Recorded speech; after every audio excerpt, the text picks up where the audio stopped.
afternoon session of the Golden Age Matrix. It's my pleasure to introduce Dr. Lawrence Kennedy.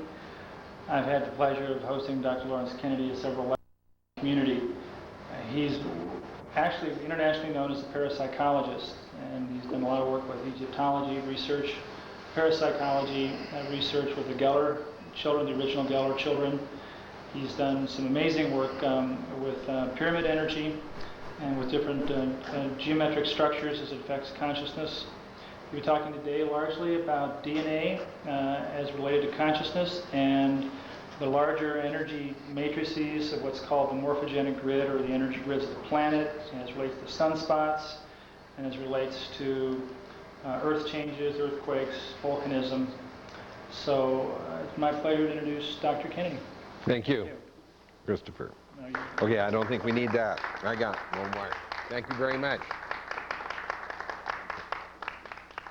I'm glad to be here in Livingston this afternoon, and the first thing I want to do is to clarify why I'm here and what we're talking about. We're going to be talking about solar flares and their relationship to your DNA, the mutation that's going on right now for the planet and for yourself, for your own body is mutating. But before I do that, I want you to know a little bit about how I got into this, just so that you have a foundation. I don't see too many repeats here, so I don't think I'll be repeating myself from the last visit. I had a death experience at the age of 33, 29 years ago. Now you know how old I am. And my body was in pretty much of in bad shape when that occurred. I was an advertising executive for about 10, 12 years and pulling down big money and right in those circles, in those fast lanes. And I had all the toys. And let me tell you that I had no background or experience whatsoever. I have a degree in psychology. My bachelor's degree is in psychology. My master's degree is in philosophy.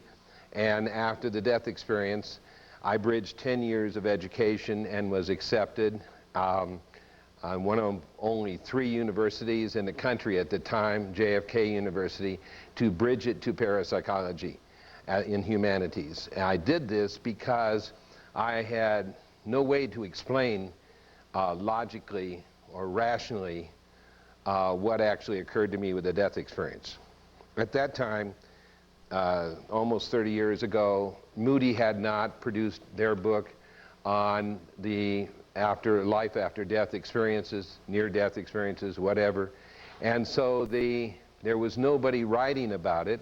And the wisdom of the day was, in the medical profession and such, was that you were hallucinating, that there was a chemical change going on in your brain, that you were seeing false pictures or all the images that, and people weren't talking about it because, frankly, those who came back had to hang on to their sanity. It's something that, unless you were very metaphysical or spiritual or had something to back you up behind that, the experiences of going off in the tunnel, going toward the light, connecting with somebody on the other side or entities on the other side, and then coming back, the whole thing is quite psychedelic. And so you would not talk about it per se. And so what happened, the same situation with my experience, is that I was reluctant to talk about it because it shattered my belief system.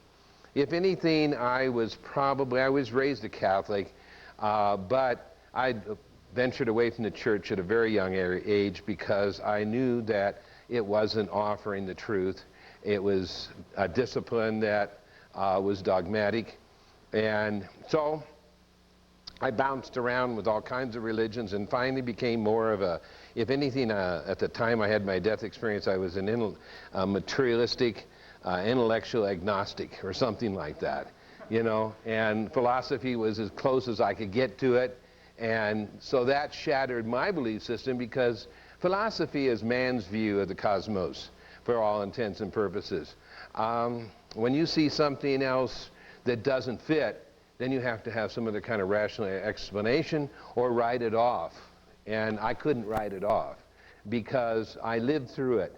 And the entities that I had connected with on the other side, and for reference sake, Brad Steiger, who's a very well-known metaphysical writer for 40 years now, been on the circuit, 150 books in print in 9 different languages. He kind of badgered me. I've known him to put it in a book. And I never quite got that experience down past the first chapter.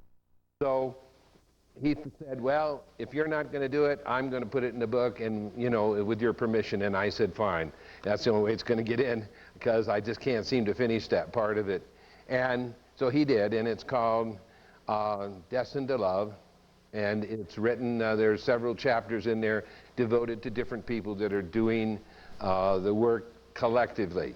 So I'll leave it at that, and if you ever, it's a little paperback book by Brad Steiger. And I won't go into detail because of the short amount of time, there's quite a bit what I actually experienced on the other side. I'll summarize it by just saying, yes, I did. I went out of my body. I went from excruciating pain. It was 2 duodenal ulcers that hemorrhaged simultaneously. I literally was bleeding to death internally, coming out both ends, and ended up on the carpet. And then next thing I know, I'm in the corner of the room looking down on this body. And I didn't have remorse about it. I really didn't have any feelings, except sort of like when you get rid of an old clunker that's been, you know, a lemon to you, and you're kind of glad, in a sense, to get away from it. Well, that's about the only attachment I had. It was very removed, and I was up in the corner of the room looking down on it. And so I turned and went toward the light through the tunnel, and I never reached the light, because if you do, then I understand you don't come back. But there were 2 entities that appeared to me almost simultaneously, one right behind the other. And they were not quite human. They had human form, but they weren't exactly what we would call human. They were a little different in some of their appearances, and I'm not going to go into all that. There's not enough time this time. But they didn't call themselves guides, reference from metaphysical sources, but counselors. And these counselors said that you need to return and can do what you came here to do, complete what you came here to do. I didn't have a clue what that was. And they said, well, you'll know, because we'll guide you a part of the way from the other side, or from this side, and there'll be others that will come in as you evolve in your understanding and knowledge, and that will help and assist as you go into different projects. I said, okay, but I still don't understand the program. And the next thing I know, of course, I'm back in my body, and I'm being resuscitated by paramedics. And they said that they thought they weren't going to be successful, because I clinically, we estimated that I was on the other side for about 30 minutes. I was clinically dead. Now, that's a long time. And they said, you know, for that much time, I should have had brain damage. Maybe I did. See, maybe I did, as my ex-wife tried to get what money I had, because she thought I blew a blood vessel in my brain, because I was dumping everything in my materialistic life. I had 6 houses, a cabin cruiser, an airplane, and the job. I walked out on a $200,000-300,000 a year job at that time, which is quite a bit more today. And I just started liquidating. And so what actually occurred is that I was guided to try to understand what was occurring with me. So when I saw the ulcers completely healed within a week, and my doctor, who had been taking x-rays for 5 years, proclaimed that he'd maybe expert and everything else, and put me through the radium treatment for about a different time and lower GI before I wasn't going to survive that. And said, well, finally, he just said, I've got all these x-rays to prove you had these ulcers, and now they're not there anymore, not even any scar tissue. He said, I don't know if I should give up the practice or go out and get drunk. And he said, I can't explain this. If you're a religious man and if you like miracles, maybe that's what happened. So there was my first clue. And I won't go into all the other details of what occurred to me afterwards.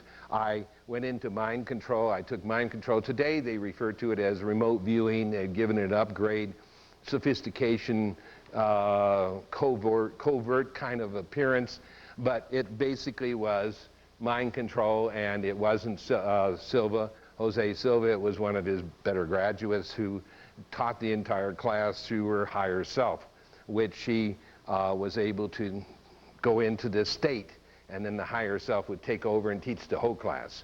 And it was amazing to go through this. And nothing is an accident in this world, and so everything was set up for me as I went along. And so that was 29 years ago. Since that time, I pursued parapsychology as a way to try to explain the paranormal, because there had no other way to explain what was going on, what I saw. And it was my whole life flashed through me, my past life situations and so forth, that kept reoccurring and have been reoccurring since. More pieces of the puzzle keep coming in. Now, I didn't have an instant knowledge on everything. They had to lead me into it. My brain probably would have exploded had I tried to absorb all this information. But little by little, they led me by my nose, and looking back on retrospectively, I can see that I've been led through everything. And all this information that I'm going to impart on you is not part of my academic studies. I had basically 12 years of formal education, and it's taken me 29 years to unlearn all of that, okay? Because most of it is a lie. Most of it is, and I say a lie, I'm going to say, give it a little more grace, I'm going to say ignorance. Because we're teaching through intellect when we don't understand, okay? We don't understand what is really behind of it. But what I have discovered, and I have physical proof to that effect, that most of what we've learned, and I can only cite a few things that have been brought to our attention in the last 10 years or so, we're doubting a lot of things in our politics, our histories, and so forth, you know. So who actually invented things, how things were developed? We have our sacred cows, right? Like Custer was one of our sacred cows once, you see? And until somebody started blowing the whistle on the history books, and then it was Edison. You know, Edison was one of our, when I was in school, and probably you learned the same thing, he was one of our sacred cows, you see? Now we're finding out that, you know, he got most of his stuff from Nikola Tesla, who was the real inventor of alternating current, and hundreds of other patents, which I have copies of, everything that we have in modern day electronics today. Now, I can go on and on and on, like with the automobile and combustion engine and so forth and so on. But I'm not going to, because we don't have time. But what I am going to cite to you is that even things that are sacred basics to us, like our mathematics, is wrong. It's incorrect. The way we use our mathematics, the way we use numerology or our number system, it should be taught through the Pythagorean method. And if you don't know who Pythagoras was, he was one of the great minds in Greece. And that's why they had to get rid of him, okay? And because he was teaching his students to ascend. And this is recorded history you don't hear about, okay, in philosophy for the most part. So he was trying to teach them that the real knowledge of the universe, and he established that we didn't, as a matter of fact, that the sun didn't revolve around the earth, and that everything was focused on the center of the earth. It was another whole situation that we're now, of course, aware of it in our solar astronomy and such. And so, but at that time, it was heretic. And also, to control the people, there was the sophists that were the teachers of the time. And the way that they controlled the people was to keep them in ignorance of their own abilities, okay? So what I'm going to tell you today will shatter some of your belief system, possibly. Will cause you to think a little bit about what you actually have grown up with or learned. Our metallurgy is wrong, our physics is wrong, and I can prove it. How many of you remember, I see some gray hair out there, so some of you remember probably wax paper right before saran wrap? Well, do any of you know who invented saran wrap? This marvelous transformation that it's so thin, it's tensile strength, and it stretches, and boy, you try to stick your finger through that or anything, you know, to break it or tear it, it's really super strong. Well, the man who invented it his name was Tony Sorrentino. He was an Italian physicist, and in the United States, of course, citizen, but he was Italian breed. And he actually probed beneath the atom or the atomic structure that we know, the molecules that hold things together, which we learn in our book on physics. And he actually said there's elements within the molecules that really make a difference in putting elements together. And he proved it by making saran wrap. And he went to DuPont with it, and DuPont gladly bought it and said, now, we don't understand this, our chemists don't understand this, so you have to teach them. So he did. He showed him how it worked, and he said, my God, and they prove it through light spectrum. And then he took it to the major professor in Harvard University who wrote most of the books on physics. And he showed him through light spectrum. The professor said, yeah, I can see that what you're doing, you know, that there is more to it than the atomic, subatomic structuring. And so Tony says, are you going to make some modifications now? Because you wrote about 9 textbooks on it from physics. And he says, no, out of the question. Not even think about it. And he said, do you think I'm going to rewrite all that?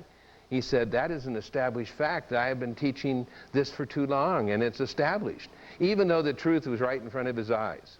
You see, so we continue to be in ignorance even in our very basic physics, mathematics, physics, electronics, okay, metallurgy, you name it. We don't have a handle on it, okay? We only think we do. And the reason that things rust out and break down and so forth on this planet and not operating perfectly, for the most part, is because we don't have a handle on how creation works. So, if you learned like I did in school about what the sun is, you know, they taught me that the sun was a great big ball of fire out there, right?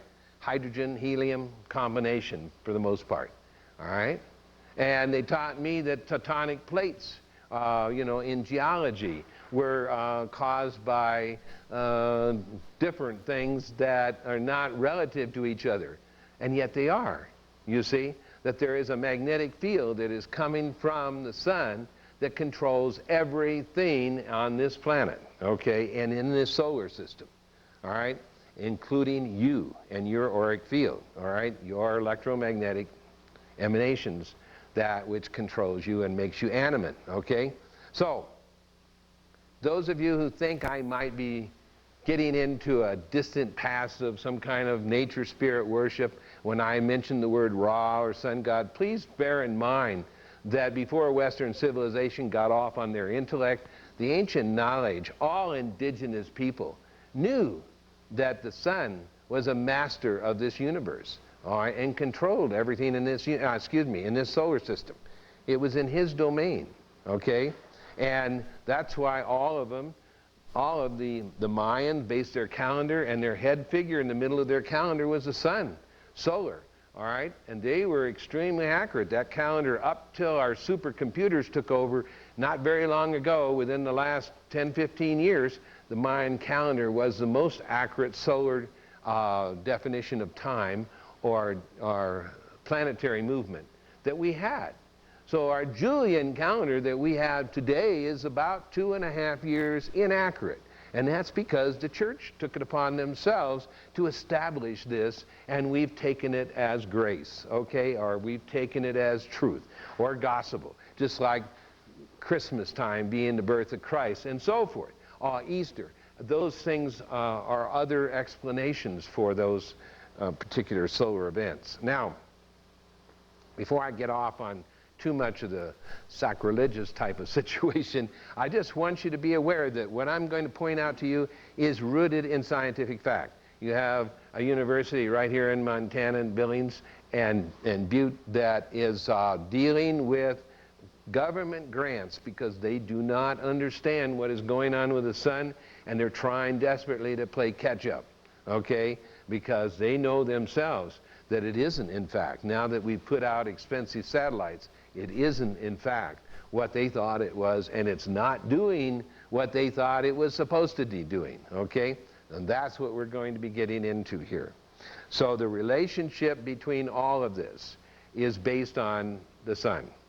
Yeah, if the sun coughs, we feel it. The earth feels it, the tectonic plates feel it, they get hit with it, the volcanic action is stimulated by that, the weather is completely changed by that, and this is what you're going to be seeing. So I'm just giving you a little pre-warning here so that when I rush through, or not rush through it too much, but I have to speed this up for the process of this film, that you're going to hear some things that you hadn't heard before.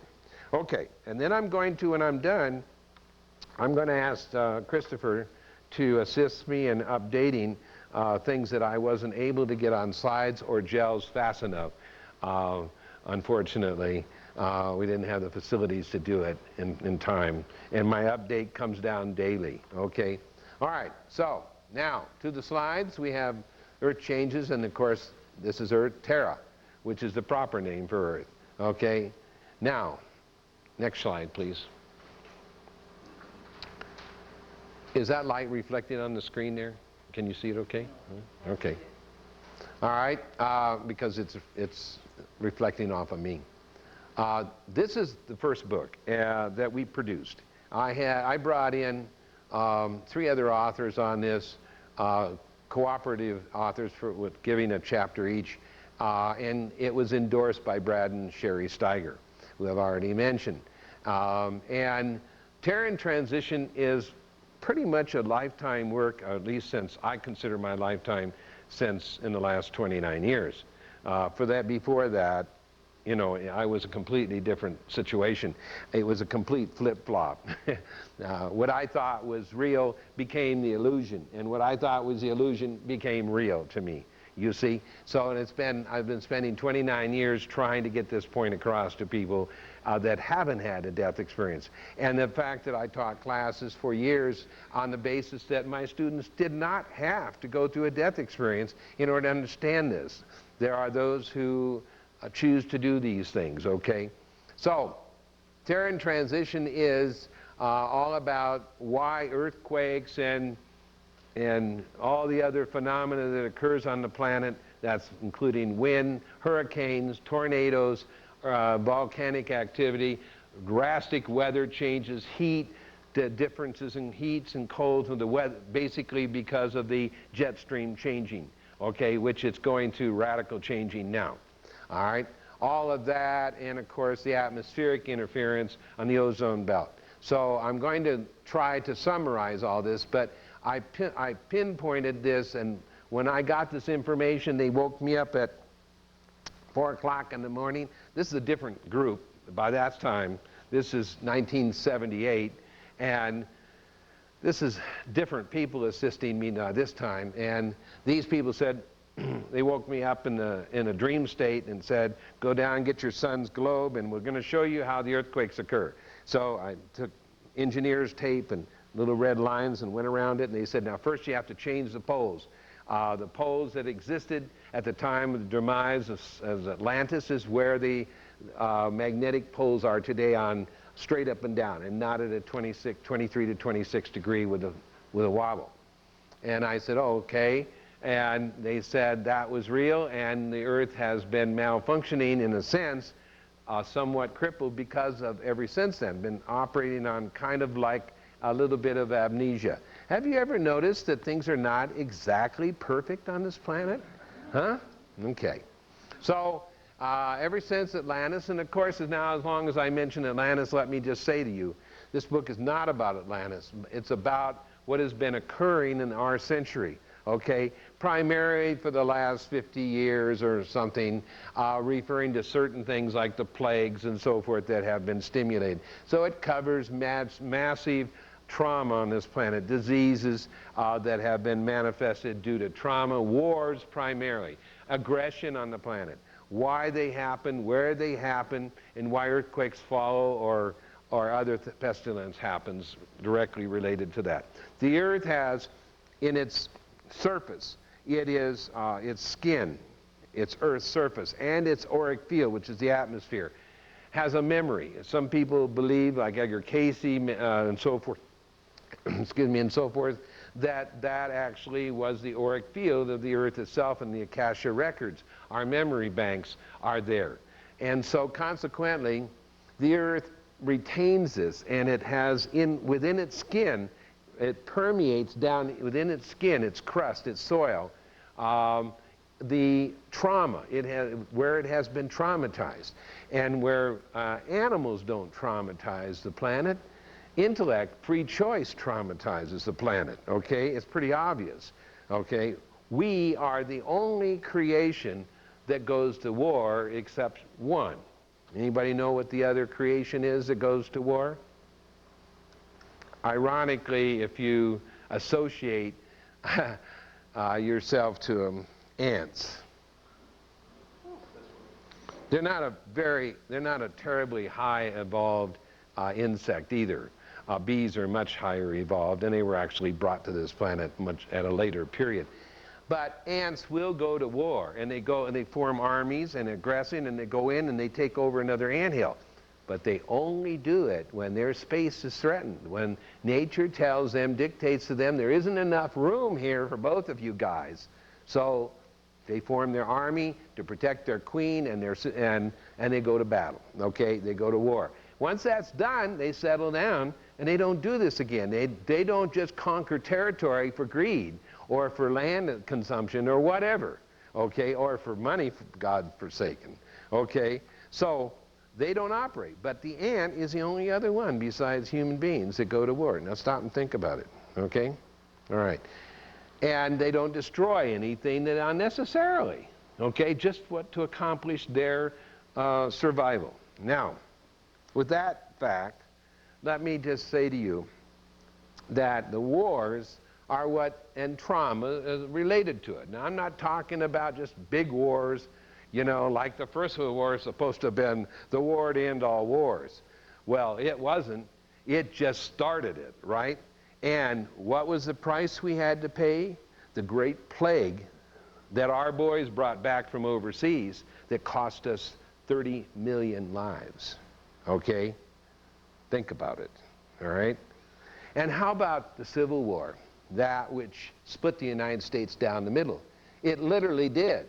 In 1860, there was a little incident that occurred when it was reaching its peak in hostilities before the actual war battles occurred.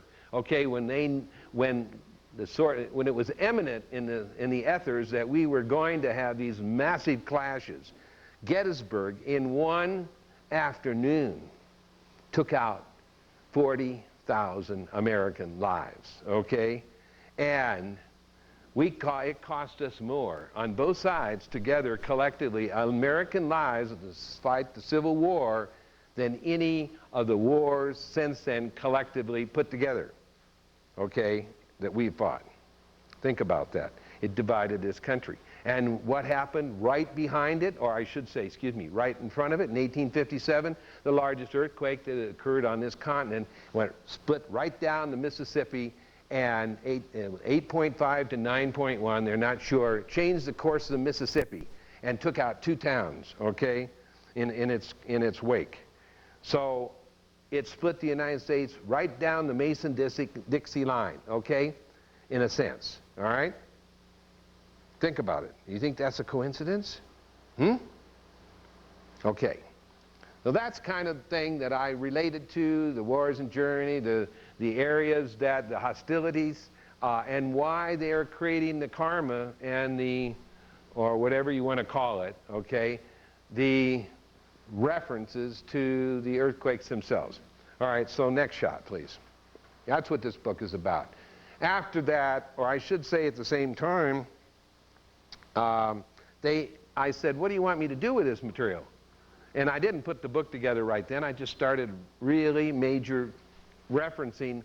Those poles are in different places. I drew lines around to show where the earthquakes, under their guidance, were going to occur. And there is a definite mathematical formula by which they follow, if you understand the catalyst. So they said, now, the catalyst here is the sun. And I said, oh, okay. So now I got to study the sun, or we got to understand the sun. Now, this is before 1978. We had all those big satellites out there that were tracking the sun, photographing the sun like Shoho and so forth. They said, And I said, so you can give me a way to predict earthquakes? And they said, we don't want you in the prophecy business because prophecy is fickle. And number one. Number two is it's changeable. And that you're actually making up the rules as you go along. And if you do your job like others, then you'll change history, okay? Because if you say something that something is going to occur and people take action, then it doesn't happen. And if it does happen, we're not doing our job. You see? Okay? You got that clear? Because people they get all messed up. Metaphysical people are some of the worst. They get hung up on prophecy, you know, and they say, boy, it's got to happen, you know, because Nostradamus said it, Edgar Cayce said it. You don't get it. I did a documentary film in 1975, 76 with Captain Edgar Mitchell called All Known Powers. And Captain Mitchell, the astronaut, okay, he left NASA after his moon experience, which was a psychedelic experience, when he looked down on the earth and he saw it as a living being. Okay, and then when he got back, he just walked out of NASA. He said, we're not going anywhere with rocketry. That's insane. Okay? And this whole trip is insane that we're doing this. Okay? So he just walked out, and he was their favorite darling. And he started noetic science. Now that man, his doctorate degree, he's got a PhD in physics. He was a hardcore physicist, okay? An astronaut. And he walked out and started noetic science, which is very metaphysical, and been doing it ever since with a scientific slant. And he, you know, talks about watching UFOs follow him, track him all the way to the moon, and set down on a dune on the edge right there and watched the whole thing happen with the Eagle and the rover. And then when they left, you know, and that kind of incidents. All right, now he's not the only one. There's a whole slew of them. But they're restricted on certain things that they can reference. I have a top security clearance, or I did have when I was in the military, because I was an air sea rescue, and I had to be able to control my squadron. I had to control the runway with atomic weapons on SAC bases. So if they came in with atomic weapons or not, I had to know it. And even the general of the base didn't have to know it, okay, on a need-to-know basis. But I did, because I could shut down that field if I didn't think it was safe, because we didn't want the whole area radiated in the event of a crash. And I'm going to tell you that we all sign to get that clearance. All officers that get that kind of clearance, you have to sign a statement. And it says that if you divulge anything that you see in military service that's critical to national safety or whatever, national security, or whatever they decide is secret or whatever, or classified, it's automatic. You don't go in front of a judge. You don't get a hearing. You go right to federal prison. It's automatic. 10 years imprisonment, $10,000 fine, and forfeiture of all pay and allowances ever pay and doable. And I was on a 20-year hitch at that time. I went into reserves to finish it, okay? So, before the death experience. Anyway, so they said the sun, and they said, so that's the catalyst. And I said, well, when are you going to give me, you know, that information? Later. 20 years to the day, this is 2-3 years ago now, 20 years to the day, they woke me up again, 4 o'clock in the morning, right to the day. I'd forgotten all about it for the most part. And they said, now we're going to tell you about the sun. And I said, okay. Now you're going to tell me, now we have satellites out there that can photograph the sun. I was getting along for probably 15 years with the newspaper. Everything's a week late all the time on the earthquake activity. And I'll just hold this up like you can see that this is the latest one. And it's out of the Missoula, they're syndicated, so you can get Earth Week, and it tells you what has happened in the rear view mirror. That's how they wanted me to write the first book, like a rear view mirror. They didn't want prophecy, they just wanted us to learn from our experience of what we were creating on this planet in reality. So I tracked them on little maps like this, and it's right in my book on what was going on. It also was storms and hurricanes and storms and windstorms and even firestorms and whatever. All the phenomena is listed in there, and the concerns with the earth. Well, I was able to draw associations between these. And people said, how can you draw an association between a tornado and an earthquake? Simple. They're both electromagnetic, and they both are stimulated by electromagnetic overloads, okay? Now, Thunderous Days of Change, they wanted me to produce this book based on the sun. And I said, okay. Thunderous Days of Change is a how-to book.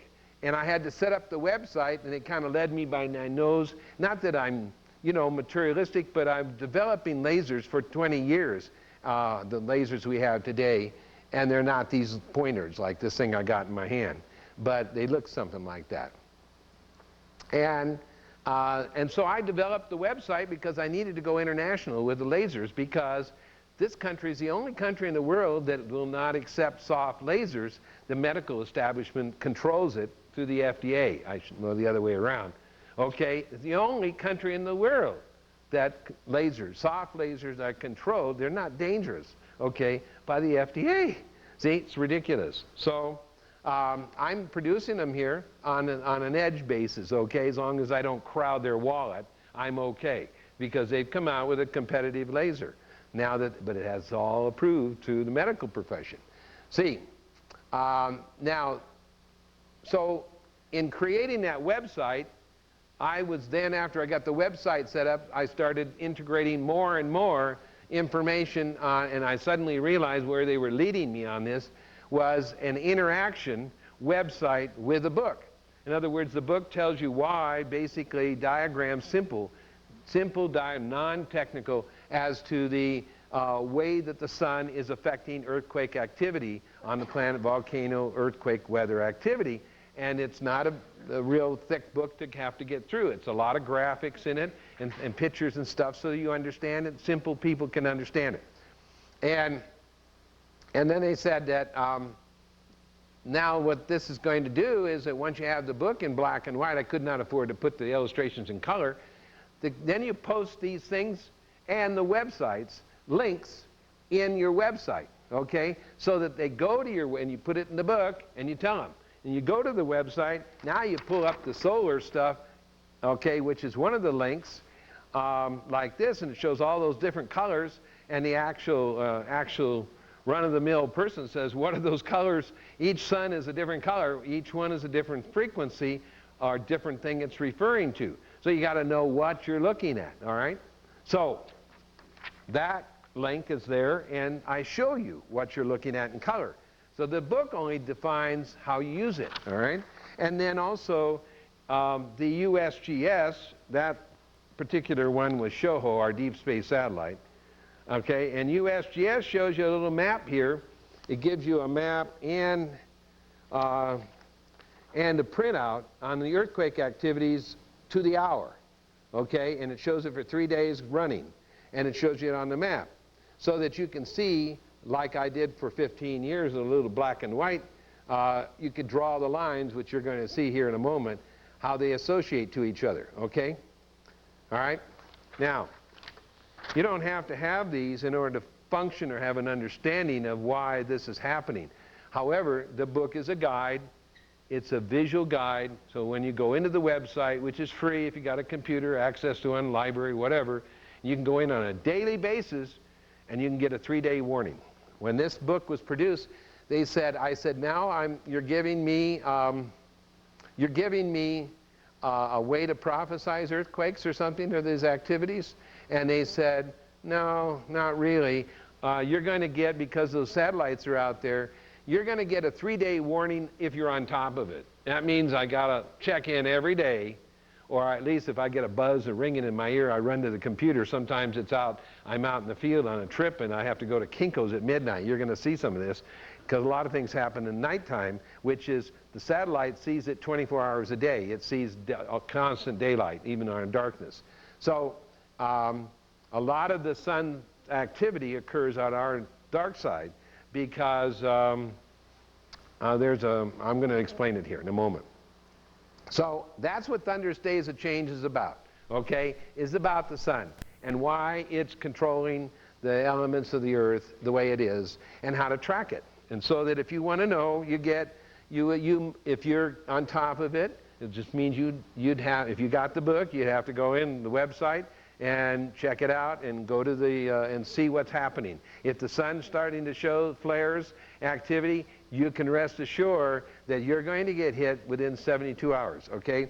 Now, the principle by which it works, and I'll indicate to you on the slides here, the yellow one that I'm going to again hold this up here again, the yellow one is ultraviolet, okay? That is what makes everything alive on this planet for the most part, gives it the necessary energy to grow and evolve. It also can burn you, okay? That's what gives you a suntan if it's overdone. That gives you part of the indication. You only get 7.5 seconds is all you got on that one. See, before the light actually hits us. The other one that we look at is in the bottom corner here, which I'm going to show you on the screen, and it is black and red, and it's soft X-rays, okay? Now, that one is the most important because that one gives you the 3-day notice. If you can see where that activity is occurring, then in which hemisphere, 3 days later you get activity. The solar storm will hit us, or the minor, major X-ray. It could be an M-class flare, an X-class flare, which we've just got through going through here. And you can know what parts of the country are going to be affected in which way. And I mean winds, which are going to be very critical, changing the jet stream, and so forth. So we'll move on, next shot.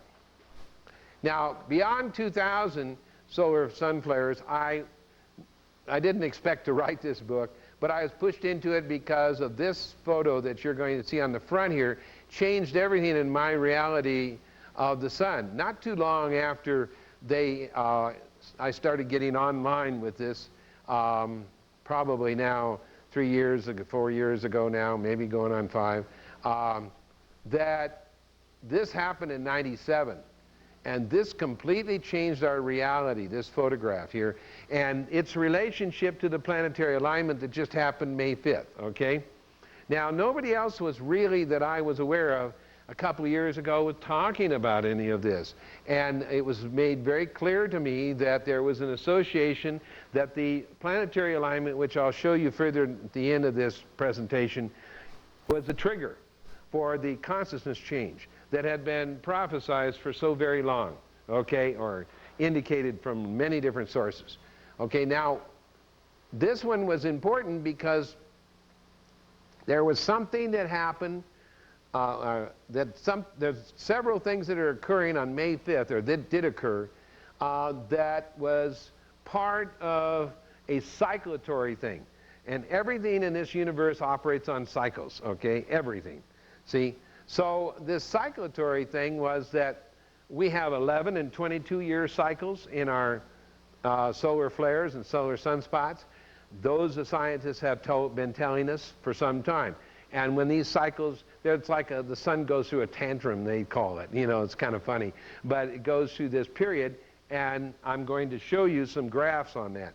And then it levels off, you see? And we go through these 11 and 22. There's also a 33rd year cycle, which they don't talk about because it's a combination cycle. They don't recognize the numerological factor of that, or double gunning, so to speak. I do, because of the implications of it. And when this occurred on May 5th, we were right smack on the edge of both of those 11, 22-year cycles, culminating in a double gunning of a 33rd year cycle, okay, all right? And we also had a 12,000-year cycle that isn't talked about in solar physics, okay? But there's another cycle, that 12,000 years, that the sun goes through. And of course, we haven't been keeping records that long, but they can project it back with computers and so forth. And it's been written about. Esoterically, they knew about it. The Mayans knew about it, and so forth. And beyond that, there was another cycle that was really critical, probably the most critical, and it was a 26,000-year cycle, okay? 26,000 years ago, Lemuria went down, okay? Now, like Atlantis, this is considered a myth, all right, in academic circles. If you want to, when I was involved in academic circles, if you mention Atlantis, the professors would turn green. I don't know what it was, but you want to really trigger them, talk about, Atlantis, and they just freak out, or they just, that's it. They throw their hands up. No, you're one of those kind of thing. You see? It is so deeply embedded in our cellular memory, the consciousness of what actually happened in Atlantis, okay, that it has been dismissed. We can't deal with it. It's like childhood trauma where incest in the family or something. You can't look at your father and say, he raped me, you see? Well, Atlantis, it was so dramatic in what happened to the planet and to civilization at that time that it's embedded in our cellular memory. Now I'm going to propose most of you are pretty astute with religious factions, and I'm going to say that you all know that the Bible is the most published work that there is of any subject. Number one on the planet. What's number two, subject-wise? Would you be surprised if I told you Atlantis? 4,000 books have been written about Atlantis that we know of. Now, I'm not talking about manuscripts that went down with the burning of the Library of Alexandria by the Christians that set them on fire. Okay? See, at that time. I'm talking about what exists today. 4,000 books have been written about Atlantis. I've been able to only accumulate about 40, okay, with a very small percentage. Most of them, or a lot of them, are leather bound in the private libraries or whatever. There isn't that many of them out there. Maybe there's 400 out there, you see, that in print, in some way or another obsolete, all right? But 4,000 books is some myth, huh? Only second to the Bible. Think about it. Have you been told the truth in the academic? Okay. So, next shot, please. First Wave 2000 isn't in print yet. We're still putting it together. The thing is changing so fast. I don't know if I'm going to get it in print. I keep saying to people, yes, we're going to get it in print, but it looks like I documented stuff for years on I had one of the first beta machines, okay, way back in the 70s. And I started doing it visually for the purposes of my classes to show them that what was going on with the motion picture industry. My father was lighting director for Warner Brothers for 40 years. He was in the industry, 25 years with Warner Brothers. And I grew up in the Hollywood Valley area. The only time he was a workaholic, and the only time I got to see him on Saturday, I'd run over to the studios, and the guards all knew me, and they'd let me in, and I'd sit behind the sets and watch these illusions being made. Where you watch the guy fall off, and he falls, and you don't see the mattress, and he falls and shoot the cowboy, and he, off into a mattress. Whatever, from the back of the open set. Those kind of things, like you see at Universal Studios. Well, that was my first kindergarten lessons as to the great grand illusion when you watch that movie, right? You see? And here I was being indoctrinated with that so that I understood and could see through the veil long before, and I got caught up in it anyway. Okay? I bought into it anyway. I bought into straight psychology. I bought into the materialistic world, and then the illusion crashed for me. And, suddenly I see this whole thing is not what it is at all. You see? How many of you remember The Wizard of Oz? Of course, everybody has seen that, right? Do you remember the last part when they finally get in front of the great Oz and the screen, and and that voice and that vibrating at him, and they're shaking in their boots, like this, and then little Toto, her dog, right? Dorothy's dog, it pulled the curtain aside, and he had got caught, and he's sitting there with all these wheels, and they were making all this big image of this God kind of thing, image happen, right? And he kind of foolishly said, well, then he came around to real form. Well, that's what it's like when you see on the other side. When you see through the veil, when the veil is lifted off, it's like, remember the old black and white sets where you used to have to move those rabbit ears around because they get, before channel lock in the channels, we get a ghost image that would go over? You get two channels at one time. Well, if we had a reality check on what was really going on in the fourth dimension and the fifth and on, okay, you would get it like that, and your intellect couldn't handle it, and you couldn't stay here. You couldn't stay focused on doing what you need to do here, okay? And really good psychics have a hard time with that one, too, because they don't always choose what they get to see, okay? They just see it, you know? And some of them, I did my early work, we had to do like field work as a parapsychologist, going out with professors to institutions of the insane and pulling out of those institutions people who were not crazy, they were just very psychic, okay, and very clairvoyant, all right? But straight people convinced them that they were crazy. See? Because they saw auras, they saw spirits around people. See? Well, if the right people don't get to you in time, they'll convince you you're crazy. You see? Okay. So that's what first wave is about, the transition that we're going through. Why we're going through all this. The planet is going through these stages. There's actually 3 planets in 3 different dimensions going on simultaneously. Earth is only one. Okay? Terra or Tara is another reference to it. And Gaia, you've all heard about the Gaia effect? The Gaia, have you? The Gaia syndrome? Huh?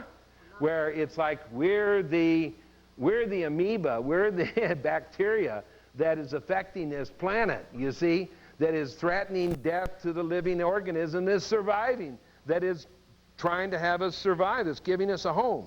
Now, you know, there is nothing in creation that I'm aware of, from bloodsuckers, sucker fish that hang on sharks, to other kinds of diseases or conditions or parasites that kill their host. That's stupid. It doesn't make any sense. Because if you kill your host, how are you going to have anything to survive on? And what are we doing to this planet? Okay? We're killing our host, you see? Now,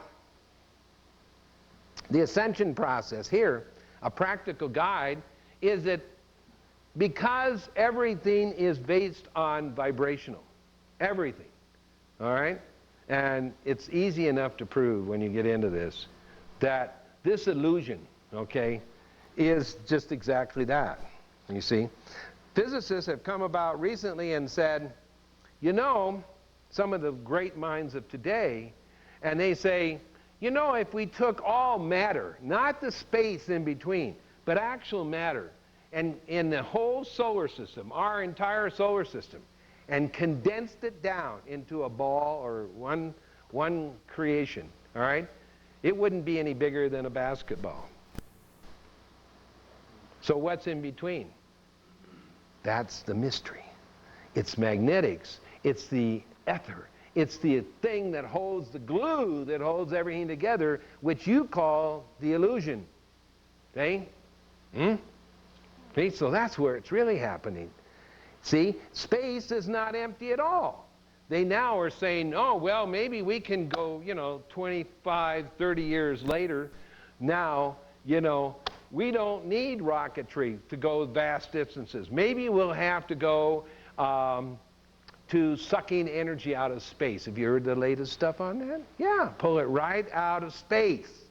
That's where we get our cosmic energy, so to speak, okay, for these new engines that they're devising, which is another distraction because really, you know, you don't need that either. Everything is magnetics, okay, anti-gravitational, whatever, all right? Okay, I'm running on my time pretty close here, so I'm going to have to move on. Next shot. The sun here, I'm going to have to run through this very rapidly. Next shot. Okay, X-ray emissions from the sun, solar. Now, what makes this work is that the sun spots you're seeing here is where actually I consider these antimatter, because the rest of it is photographed in what we call X-ray or magnetic field. And so consequently, that dark spot right there is like a black hole. And that's where the solar spots form, and that's where the sun flares come out of. They know that. The academic knows that. You can go to websites and see this. And those spots are forming in areas, and flares begin in these spots in areas that if you transform, or I should say superimpose, okay, the Earth over the sun holographically, means both sides of the Earth at the same time, you see the continents that these are concentrating on. And that's the formula that's in the book. That's how graphically you can go to the website and use it. You can see that these things are forming and where a flare is going to come out, and it takes 72 hours before that magnetic field hits us and affects the major things that it affects, including you. All right? Next shot. Shoho is giving us these photographs because 4 years ago,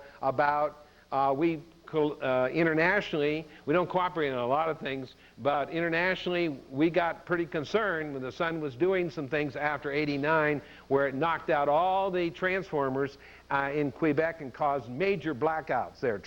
Just fried the computer, the transformers, and no electricity for 48 hours and caused chaos because of a hole in the ozone belt drifting over.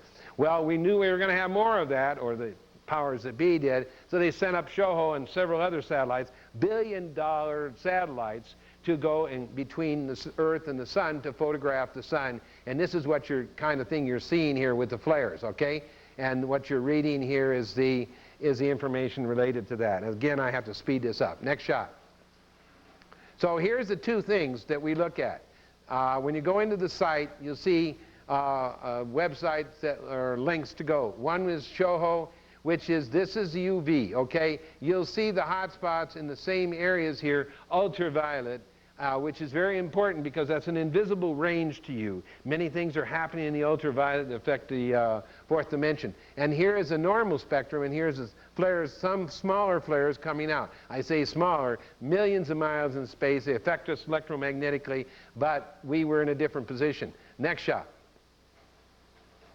This is the one that we really pay the most attention to, 1598. I'm using this example because this is the beginning of a normal flare period. So magnetically, now we're just looking magnetic, okay, what they call soft X-ray, which is magnetically, there's not that much here when you're looking at the bright red over the black. Next shot.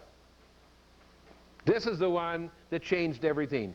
In 97, December 22nd, 97, this happened. And on the Art Bell show at that time, Siegel's show now, a solar physicist sent this in and said, I have been doing this for over 20 years, and I've never seen a photograph like this. So I can't explain all the factions on it, but this real bright hot spot is real important, and these streaks out the star pattern, which was prophesized. When this happened, it literally changed everything. The overnight, when this thing, the next morning, we jumped in time. Now, the reason is that Ra, the sun god, controls everything in the solar system. And when he did this particular thing, he did it for the purposes of boosting us ahead, so that giving us a shot ahead to create our mindset calendar system, which was inaccurate. The Mayan calendar is accurate, but the Christian calendar, or the Julian calendar that we use today, is exactly 2.5 years inaccurate. So our mindset collectively has been operating on an error collectively, and this had to be changed. So overnight, while you were sleeping, Ra took it upon himself, so to speak, the sun god, if whatever you wish to call this, okay, stimulation, corrected our timeline frame. And by doing that, literally changed many of the principles of prophecy, okay? We did not have to face a lot of the problems that were projected by Nostradamus, Edgar Cayce, and so forth. Again, emphasizing prophecy is an element of divine change. That's all it is. It's an instrument, okay? So this corrected our time frame, and it was the trigger that led us to the planetary alignment. Now, they're telling me that my time is up, and I cannot go into further on this with the planetary alignment and how the earthquake, show you the illustration here. I'm only halfway through the program, but to explain this a little bit more, I rushed it a bit, okay? what you're looking at may not seem that unusual to you because of the high concentration of red here and the high concentration of the bright spot right here with this star pattern. It has, one of the prophecies that hit me was that look for a star in the heavens, okay, and didn't know quite how to relate to that. Now, the solar astronomer didn't know either, but he said these should not be there because what you're looking at is antimatter, the dark spot here. See, you're only photographing that which is magnetic, okay, period. And because of that range that is magnetic, or this called soft X-ray, it's creating the magnetic field effect, these should not be there, all right? So this star pattern you're seeing, he had never seen that, and there's no explanation for it, except that they're antimatter, or like the same element that's right up here. The sun has this same axis that the earth does, and this up and down. This is its crown chakra, if you want to relate esoterically to chakras. And then you always see usually a dark spot down here, which is the root chakra of the planet. Creation always repeats itself in one way or another. All right, so now what is significant about this is that this changed our timeline reference. Literally, overnight, we woke up the next morning and it set our cellular energy in motion for this transition that I'm going to explain to you, okay, that is going on. And the fact that, in other words, 2 years primarily, or excuse me, almost 2 years, to the effect of the solar alignment, well, 2.5 years, I would start to say 2.5, to the solar alignment 5-5, which I'm going to be coming back to after I get through with this. So this became the setup for the trigger of the solar alignment, all right, which then triggers our whole reality, all right? Okay, next shot. Now, this occurred, there was a lull period similar to what I showed you before, but this occurred in January 4th. 72 hours later, after it started dropping down in this cycle, and this is still during the flare period and that massive one, but again on the 4th, it came back and you see these real bright hot spots. Now this concentration across here, all right, is the way that the sun graphics works on this, and the book explains it, is that they told me, and I'm going to tell it to you just like they told me, they said that the sun is a holographic projection of what's going on the earth hemispherically. Both hemispheres superimposed over each other on the surface of the sun. And I said, oh, fine. And you expect me to explain that to the general public? You see? And what am I going to use as a foundation? Because if you go to these solar physicists, or you go to the universities that are studying this, or have grants to break this down and try to predict the solar flares, because our industry is so dependent now, our planet, on electricity, that there's a heavy pressure on this to know this. And I said, how am I going to explain that? Well, what I'm going to give you is basically the rationale that the action that is occurring here on the sun, if you superimpose the earth over this, you will see where these hot spots are. Now, just as a relative, okay, this right now, down the middle of the Pacific, okay, the ring of fire being here, even though you're superimposing, you have the Atlantic on the other side, okay, this would be over the area of what we call the upper China, Russia area, okay, and this would be the upper Canadian area across the Western Hemisphere, okay? So, and then like this would be the Hawaiian Islands down here and so forth. So these are hot spots. Doesn't mean that we're going to have a volcano popping up or earthquake there. Absolutely, it means that something is boiling to the surface in these areas, okay? Traumatized. Next shot. All right, now here's what a flare actually looks like after it's formed and shoots out, see?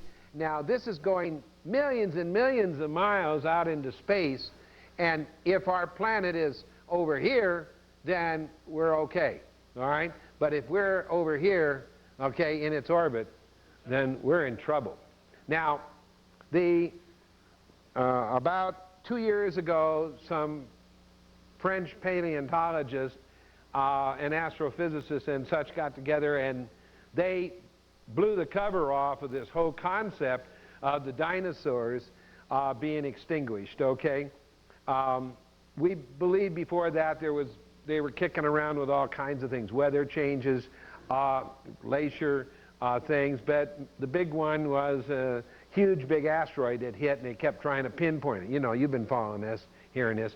The French came out and said, we have absolute geological proof that the Earth was hit with a major solar flare, okay, from a coronal discharge, all right, that happened at the same time that the dinosaurs disappeared, okay? Now, within a range of 100 years. Now, that's just nothing, and we're talking about the late Jurassic period, where all of a sudden the dinosaurs, for the most part, died off. Now, one of the things that always bothered paleontologists and such was that they didn't find massive graves. They didn't find these dinosaurs all piled up in different places at the same time. See, within a period of time, okay, within a range, like they sort of got sick or something and died out. They didn't find massive graves. So what these French found was that one whole side of the Earth, no matter where you went practically, that at the Jurassic period of, you go down into the Earth and dig down, at that level, okay, where the dinosaurs disappeared, there's radiation.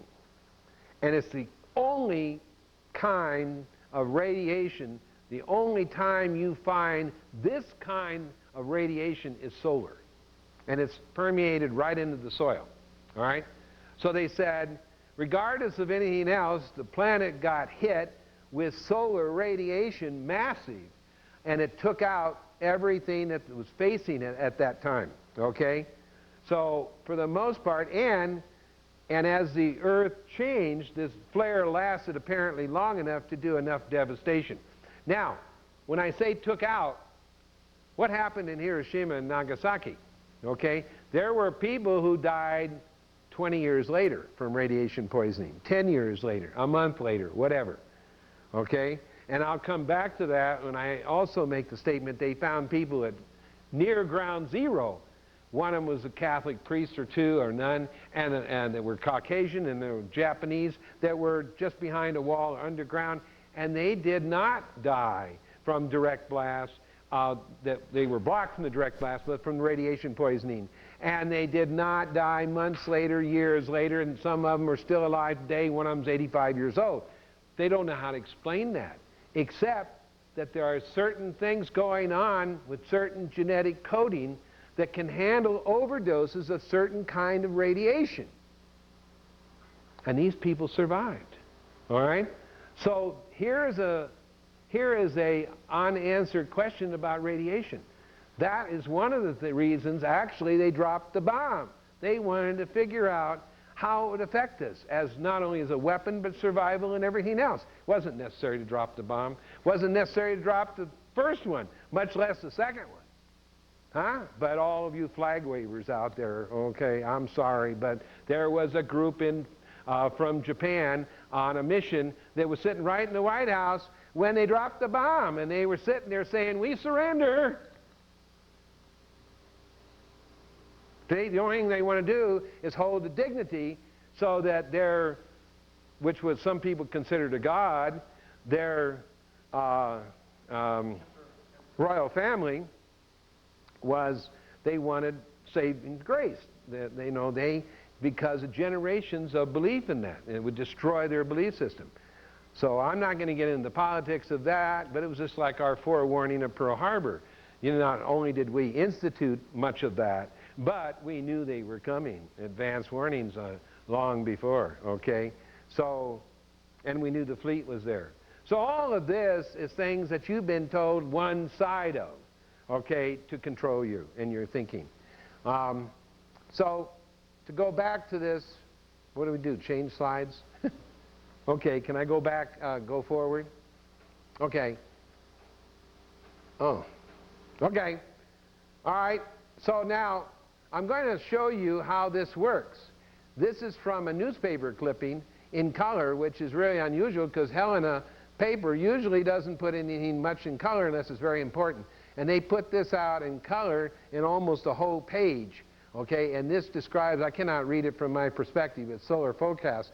It shows in a graphic here where the sun is and where the solar flare intensity, the solar storm, and how it hits the magnetic buffer of the Earth, which is exactly why it's there, the outer, okay?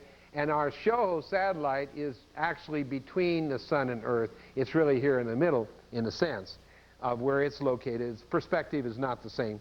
But this just shows you how it affects the Earth's magnetic field.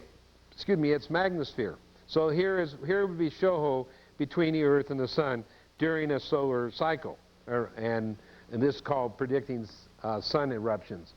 All right? So you can read as I'm telling you here. Next shot. This one got faded out. I'm sorry. I couldn't replace it in time. But this one gives you an idea here. This is the sun, and it's corona coming out here, normal corona, all right, reaching in space. This is not in exact perspective of the sun, but it's close enough so that you can see. This is the buffer zone out here, and this is SHOHO they put in deep space between us to get the photographs that I'm showing you, all right? And this is something lately they've just been discovering that we get with the tremendous aurora borealis, the northern lights. They have been seen now as far down as San Diego, okay, in California lately. How many of you have seen some of these late at night recently? We've just got through having some major solar stuff going on in just this last week. And people were telling me how they were seeing them in Missoula driving up to Flathead where we are, and they were incredible. Well, that is due to the fact that the storm goes around behind in this pattern that's over here and is pulled back in magnetically to the back or the dark side of the Earth. And they're now saying, oh, well, this solar activity, this aurora borealis, radiation-wise, is now affecting the back side of the Earth. So now they're realizing in the darkness, so even though you're not standing in direct rays of the sun or whatever, you still are not going to, in your nighttime, is not going to get away from it. Now, this is something that has always been ongoing. What do you think helps you at night when the sun isn't there? See? Okay? It's this repercussion thing of the energy coming back around behind the dark side. Okay, next shot. Now I'm going to give you a little closer perspective here. And maybe you'll feel a little bit humble when you see this. This is closer in perspective, okay? This is the sun. This is a massive flare coming out, okay? And this is a little Earth. Does that make you feel a little insignificant? It should. I'm not trying to create fear here. I want you to get a perspective on the grandeur of what is going on here with this creation, all right? That here we are, and this says approximate size of the Earth, and this is NASA. This is an illustration created by NASA, okay, to give us a perspective of what this flare, these massive flares, can look like, okay? All right? Next shot. And these are some of the people in solar astronomy in the universities that are studying the intricate parts of the sun. Now, when I was going to college and studying just the basics of it, they were saying that the sun, of course, it's like with a welding torch. You know, the hottest part you think is the white part that's coming out of that nozzle first and hitting the oxygen. And then as the flame goes out and turns blue in color, it's not as hot, okay, in physics. Well, the sun isn't doing that, and that's one of the reasons they set up the satellites, because they're now discovering that the heat from these satellites, the heat is not as hot inside, the heat is hotter on the outside of its corona at these flares than it is on the inside where it's created. Okay? Now that's backwards in our concepts, all right? So how can that be if it's a flame? But it isn't a flame, you see. There's things going on with the sun. It's a big reflective thing, but there's things going on that we're not completely aware of. We don't understand its physics beyond hydrogen, okay? Explosions on the surface. So now they're saying these flares are generated by magnetic pockets that are hotter on the surface in the interaction than what the inner part where they come from. Now, I'm making it as simple. I'm trying not to be too complicated for you. All right? So, next shot. This is right from the university, okay? And this is off their website. So you can go to it, and of course NASA puts it up and so forth. It shows the actual sun here with a high degree of buildup along here and the flare starting to form, and this is the blow up of it, okay? Next shot. All right, now again, these are taken from major articles that are appearing in different publications, okay? And like Discovery, common publications, not just technical now, where they're trying to get it out there and warn us or let us know what is going on. Now here it shows you the illustration of what happens with the solar rays that come and the satellite in this position and the radiation belt that is on the outer edge of the Earth here, okay? And then when we get a solar flare from the sun spot, this is what happens.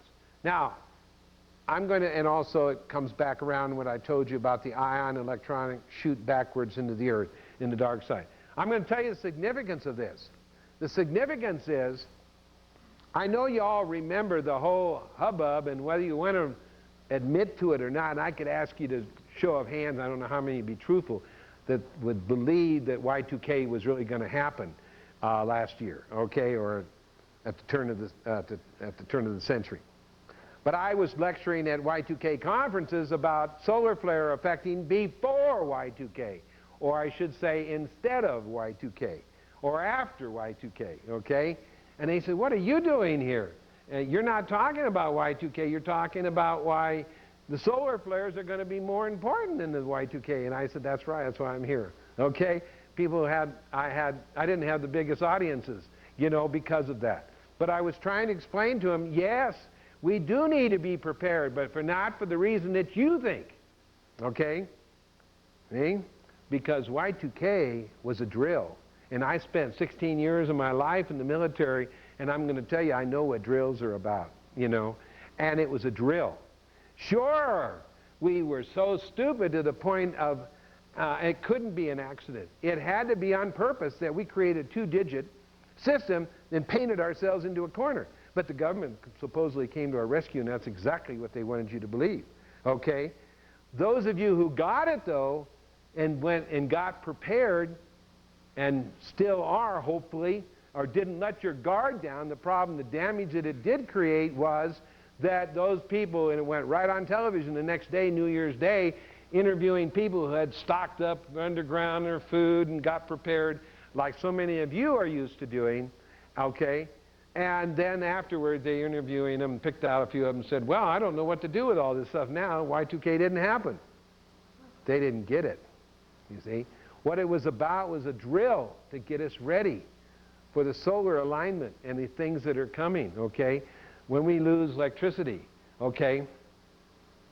So, what is going on here is that, what I'm going to tell you here, is that your entire system is dependent upon computers today. Our entire survival is dependent upon computers. And just because if you don't have a computer and you think you're your older generation, senior citizen, and you don't have anything dealing with computers, everything is controlled by computers today in our society. Okay? The water that comes out of your tap, in all intents and purposes, your water supply, unless it's a well, and if it's a well, you still need electricity to pump it out, don't you? And all the electricity system is set up with computers. And if computers go down, so does your grid, okay? And they're the first line of defense. They are the most vulnerable because they're dependent entirely on satellites, okay? And if you don't think so, how many of you out there got cable television or even regular transmitted television, some of it, that's transmitted from all over the world and so forth. And of course, satellite dishes.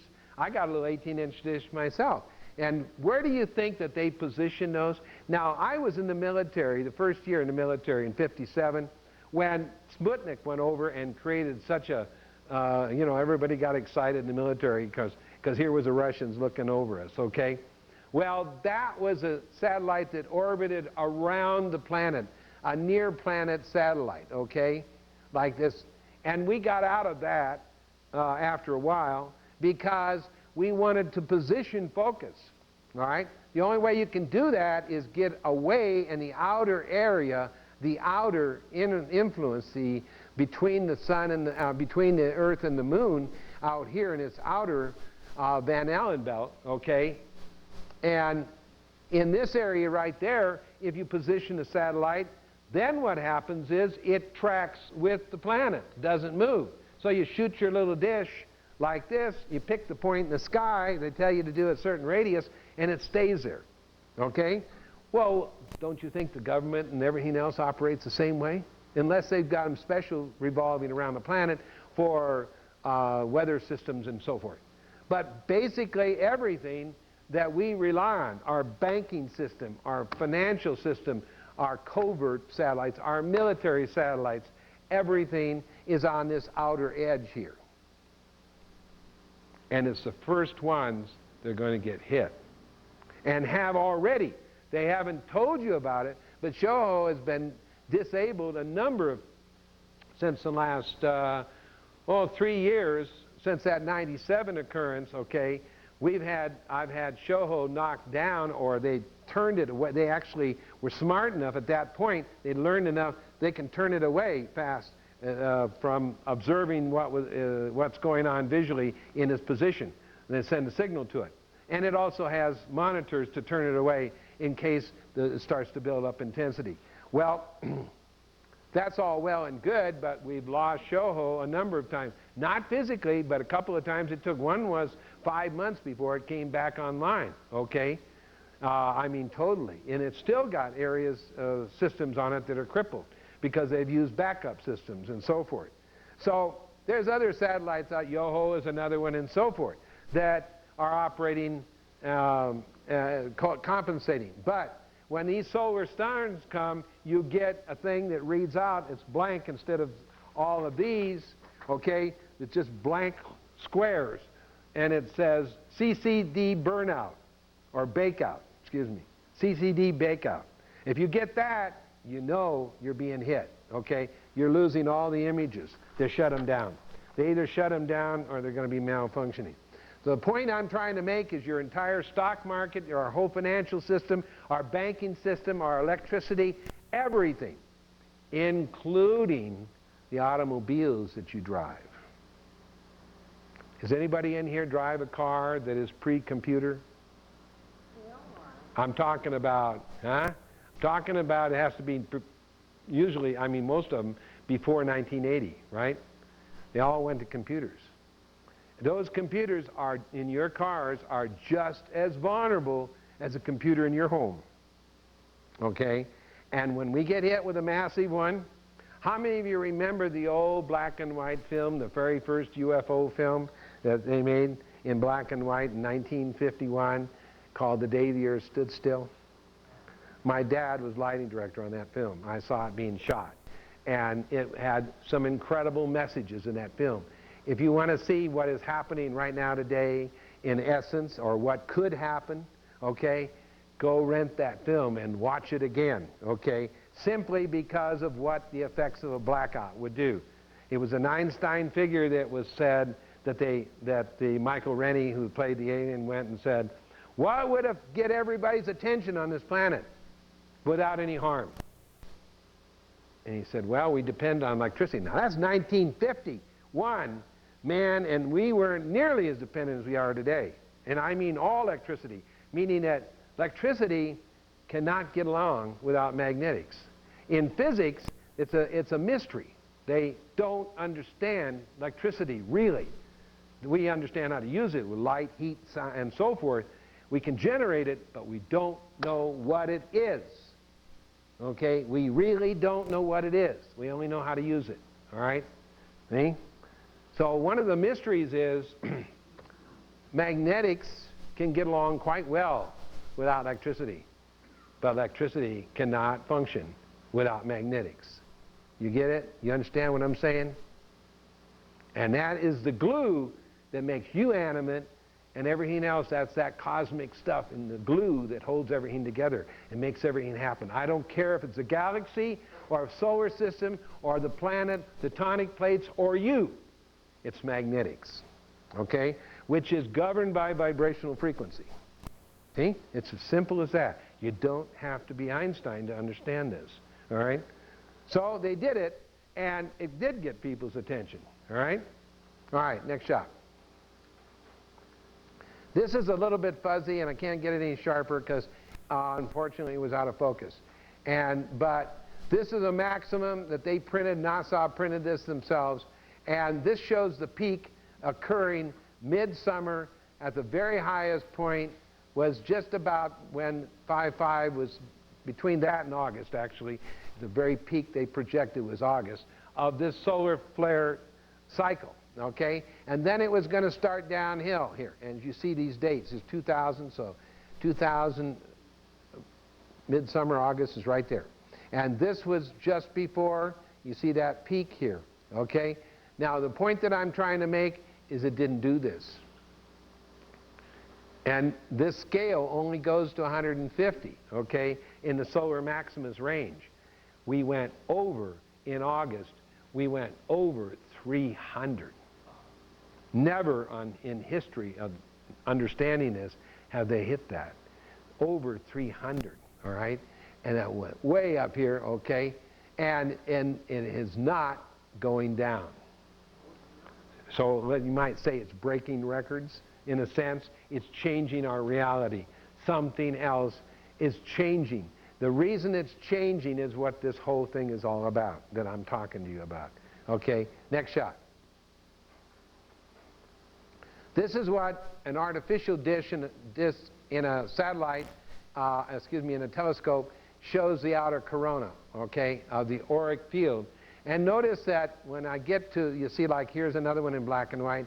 It's kind of interesting because when you see a gap like that, it's very, very similar to when I started 25 years ago with Dr. Thelma Moss in Kirlian photography at UCLA when she brought it over from the Soviet Union.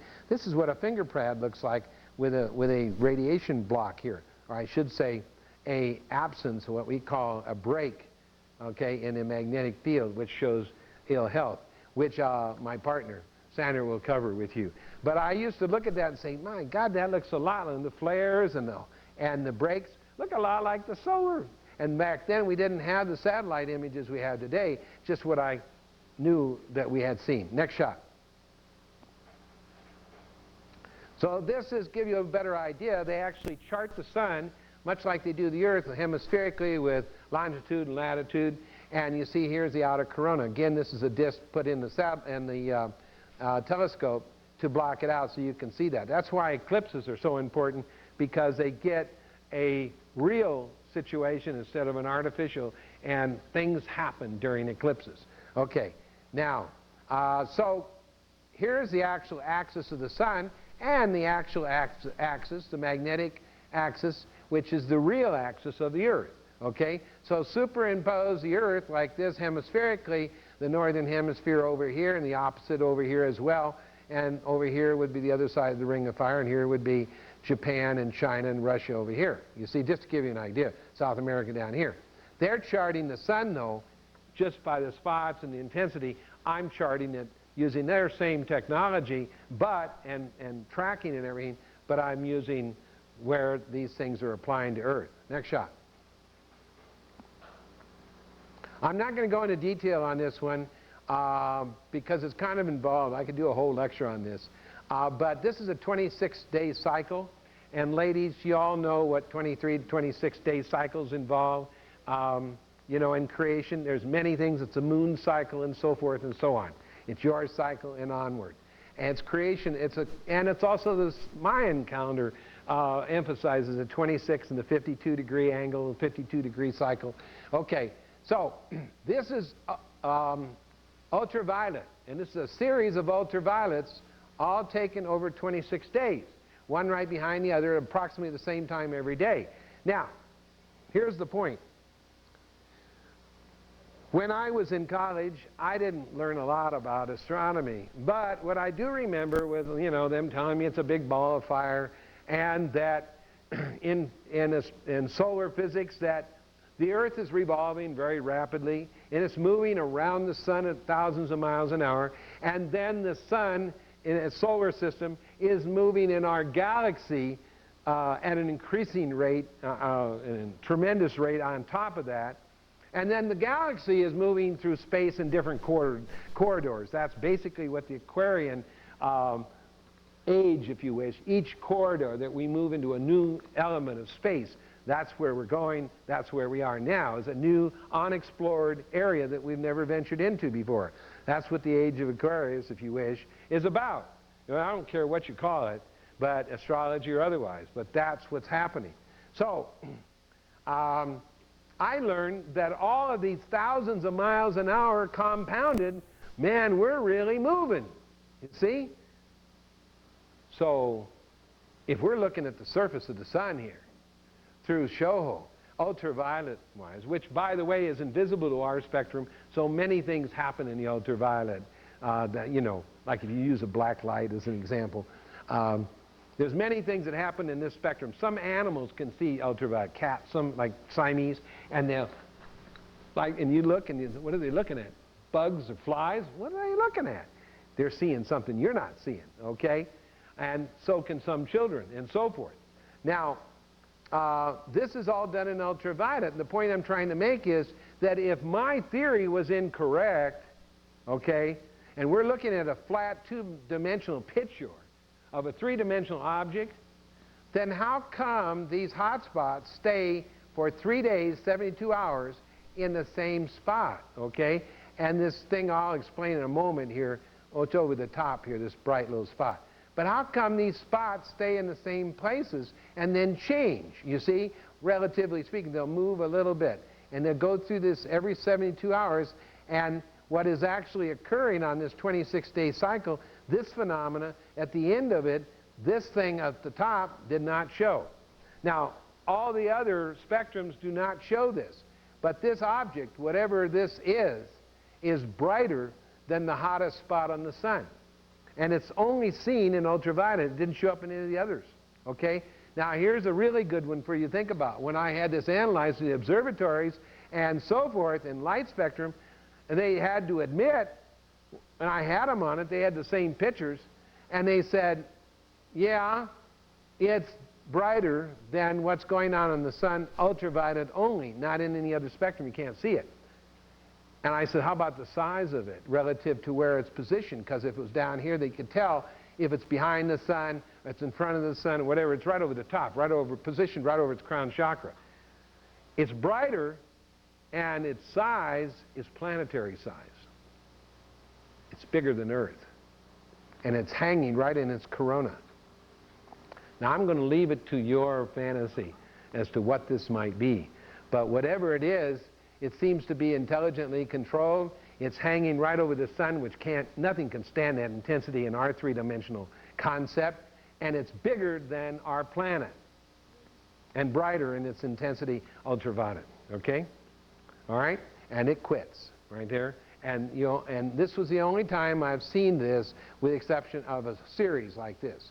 Okay? And this was occurring, as you can see here, this was occurring in '98 through a build-up period that I'm not going to go into. Next shot. I'm trying to read it. Light shed on heated debate about sun's frigid fringes. I'm sorry if you can't read this, but if you can, fine.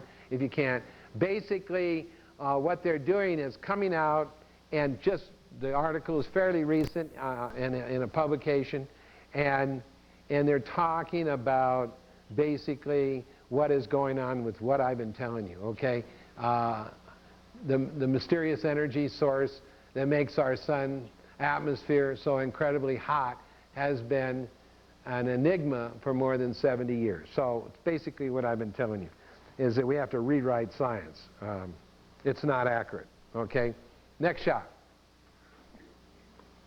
Astronomers see through the sun, okay?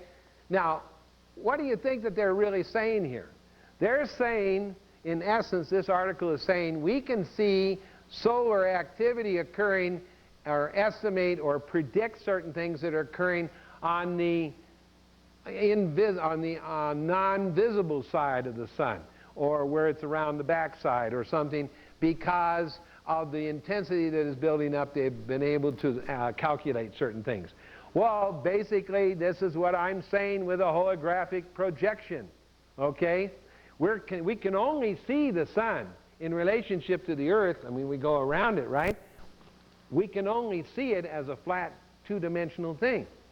The limits of our three-dimensional reality, so to speak, okay, in understanding that.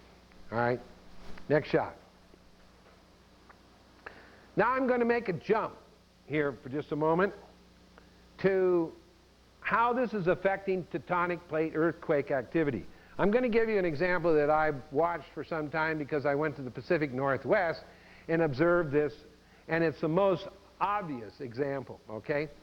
When the San Andreas, the feared San Andreas fault that comes up from Mexico all the way up from the Gulf of Mexico and goes out at Eureka, California here, right above San Francisco, and goes out here and joins onto this piece here. This is called, in geologists, especially where I was introduced to some of this by the geologists in Canada, they're give out more to the public on this. This is called the Juan de Fuca plate. Unfortunately, it's a little bastard child piece that broke off the main plate here, the continental, trying to dive underneath the Pacific plate. And subduction is that diving process, okay, which causes this movement on this fault line. Now, this broken piece here is very treacherous. And 300 years ago, we had a tsunami due to this thing. Earthquakes on the San Andreas in California is very, very, very poor substructure. So it liquefies, turns like sand, and that's why things shake and fall apart. But they're more surface. When you deal with a plate, a broken piece like that, what happens is when those two plates keep pushing on either side, suddenly it lurches, okay? And when it does, it will rise and fall 40 feet at a time, okay, in a wave. 40 feet. The last time it did this, to any degree, 300 years ago, there was only missionaries and nomadic Indians here, and the only thing they went by in time frame was ancestral memory of certain things, moons or whatever, which we've never paid attention to understand. But basically, they do have record in their legends of this. But what happened to the survivors is that it created a tsunami here that conveniently came ashore at Vancouver and in Puget Sound area here. And when it did, it was a 300-foot high tsunami caused by a washboard effect here, this business. And when it did, it conveniently cleared out all that nice little area that they settled in there. It was nice and conveniently cleared out for them, which is now Vancouver, BC. And it went 60 miles inland, clear to Hope, okay, Canada, as the upgrade goes up into the mountains, okay? And then they found proof of this, and some of you may have read about National Geographic. There's a blind canyon there where there's these 60-foot high totem poles sitting there. They're huge, big, ancient cypress trees that are just sitting there all impregnated with salt, and they're white in this canyon. And they know how old they are because they could date the process. Salt is easy to date. Salt crystals in with what happened to the dying of that, the rings in the tree and so forth. Okay? So they know, and then the edges of that canyon shows the watermarks. Okay? 60 miles inland, 60 feet high, impregnated with salt. Okay? All this area, if you've ever flown, I'm a pilot, and if you ever fly over Puget Sound and look down, it looks like somebody flooded your garden, you know, all those little islands. Guess what? Olympia has old ancient forests on it here, okay, old growth, but the rest of these in the Puget Sound, all the islands in Washington coastline here, okay, not a tree over 200 years old. Do you think they tell any of these people that? Huh? Not on your life. I just got through flying to California, a major conference, and flew over. I hadn't been there for a while, Northern California, and I flew over the San Andreas Fault as it came into land in San Jose. Now in San Francisco, I've been there. They don't come in the same flight path. Oh, when I came over there, I went right over that water thing that fills in the trench of the San Andreas Fault, and you can see it's just packed with houses on both sides. They built them as close as they could get them right on top of the fault. And they would be in the fault if it wasn't for the waters there. You see? What kind of insanity is that with the real estate and development people and so forth? You know, they know it's there. I mean, it's got a worldwide reputation, a bad history, and they're just packing them in on both sides. Okay? Silicon Valley, computers, that's what's behind it. Huh? See? They call it the beast. Okay. Next shot. I should say that here's the other end of it. Then here's the yellow line, the San Andreas. The San Andreas, as I said, goes this way. The Juan de Fuca goes this way. Now, there is a mid-cycle of 150 years, and at that time was 1857. So what triggered which first? Huh? 1857, I mentioned earlier, with the biggest quake we had, split the Mississippi, split the United States right down the middle. Same time we had this, the 1857 quake went through here, rattled through here, and set off all three. It started eruption processes. All three of the main Cascadian volcanoes, Helen, Baker, and Rainier. All three of them activated them. Okay, again, 150 years ago, there wasn't enough people there, you know, to comment much about it. I'm not talking, didn't blow its stack, it just started eruption, smoke and stuff, okay? And the Indians have now also known about those gods or those that they consider nature spirits or whatever in those volcanoes, so they wouldn't have made that big a deal out of the eruption, okay? But there's records of it, all right?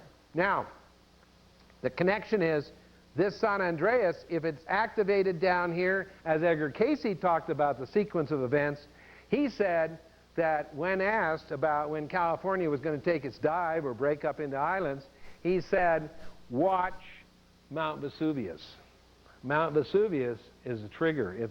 It'll be a little warning for you. When she starts to erupt again from ancient times, then you'll know that it's going to go to the Martinique. And the Martinique is already erupting now, okay? As a matter of fact, Vesuvius is showing major activity now, but you're not hearing about it underground, okay?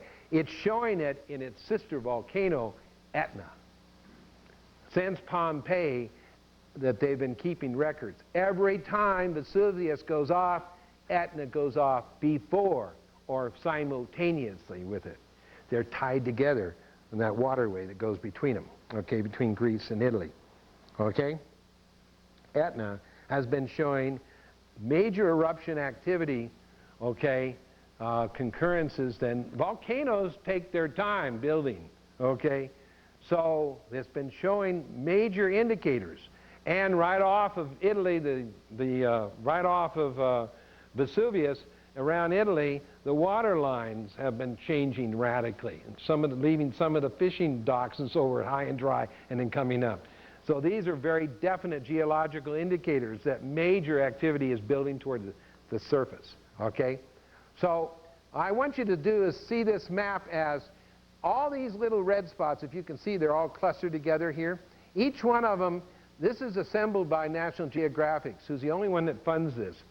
I went to the Scripps Institute down here and said, I need one of these compilation maps. And they said, you have to wait 10 years.